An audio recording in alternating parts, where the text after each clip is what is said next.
Everyone's having their Christmas parties and their work dues and all of it. Sometimes they get a little bit out of hand, and all of the excitement, revelry, sometimes the misbehaviour comes in as well. Everyone has had a job or worked somewhere where maybe just went a little bit too far, or it was on the cusp, where you look at a situation and go, oh, that could turn bad.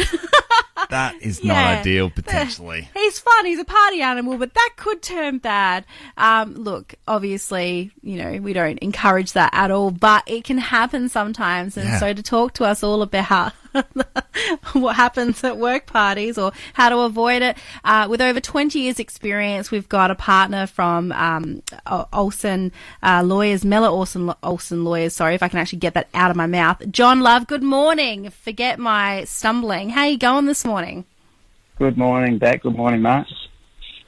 Thanks so much for joining us and talking about this, because I think it's quite an important thing to talk about how to maintain, a bit of decorum. Yeah. And when things get a little bit out of hand from all the celebrations, because we all get caught up, then, unfortunately someone takes an offence and then just opens the floodgates of all these things. How do you navigate these kind of issues around the Christmas time? No, it's a very tricky area, Matt. Let me start by making it clear that work, Christmas functions and the like are here to stay and form a really important part of the workplace social calendar.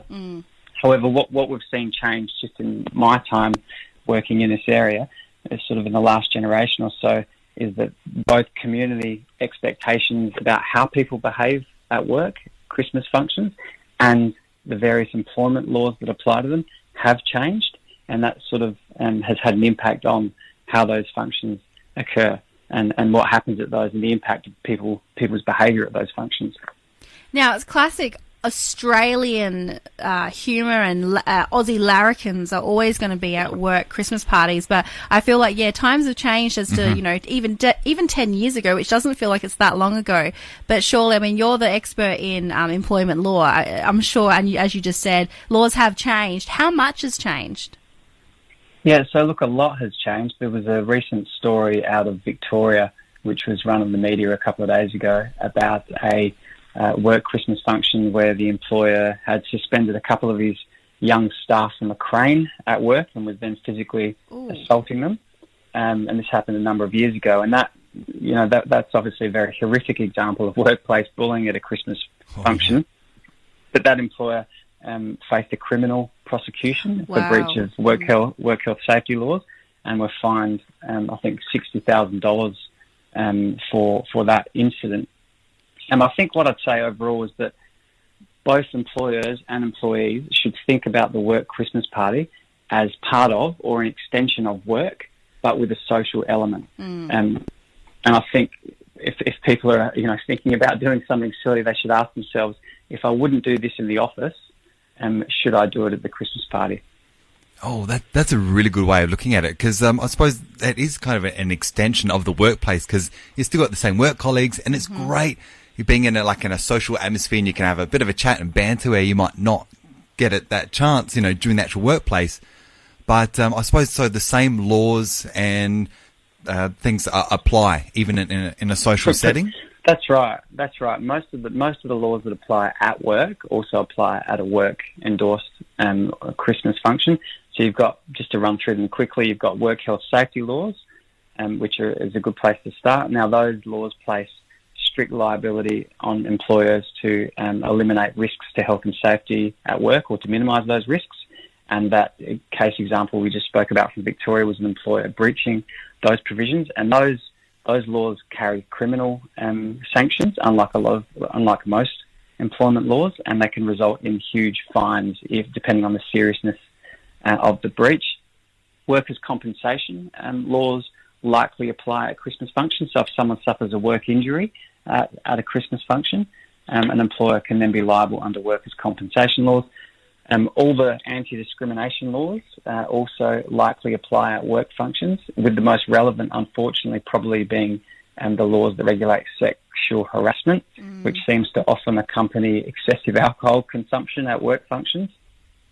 And yesterday, the Australian Human Rights Commission commenced some new powers that it has to investigate employers who a new positive duty on employers to eliminate workplace sexual harassment, discrimination, and conduct that subjects a person to a hostile work environment based on gender. So it's all sort of changing. And lastly, which is probably the area that I've dealt with mostly in my time in this area, is that employees can be subject to disciplinary action for their bad behaviour at a Christmas function. It's pretty much every year I deal with at least one situation where someone misbehaves at a Christmas party in a fairly serious way, and the employer's on the phone wanting some help to manage that situation. Wow. So I kind of feel like, just growing up, just in general, obviously, like, I'm no expert, and I feel like a lot of Australians just kind of think, oh, it's a Christmas party, it's a free pass. Everyone just has fun, mucks around, it's all good. Let your hair down. Definitely not the case. Yeah, look, you can let your hair down and have fun, but I think everyone just needs to sort of keep it reasonably tidy. And there's some tips and tricks that we recommend our clients sort of every year.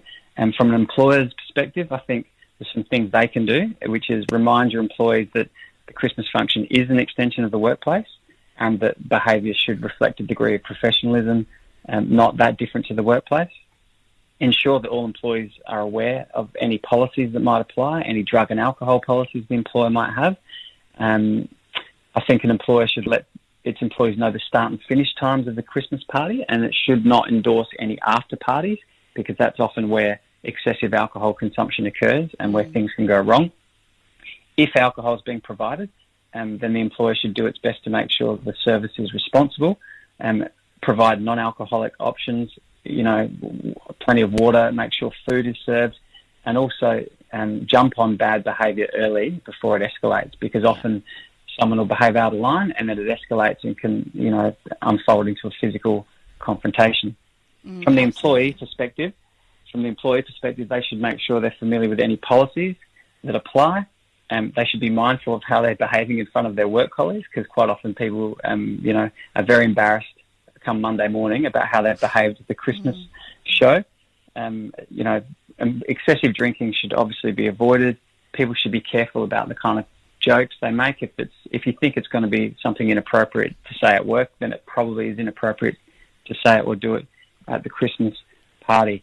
And I think the final thing I'd say is that, as the old saying goes, if it's a lunch, nothing good really happens after about 4 o'clock. It's always a good time to go home. Yes. Yeah.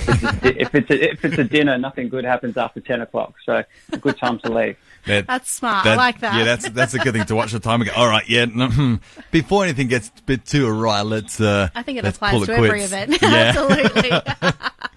Employment expert John Love, thank you so much for joining us this morning. Not at all. Thank you very much. Really great tips, and I think a lot of people will be thinking about this for the rest of the day for sure. Yes. You have an amazing day. Thank you, John. Bye-bye.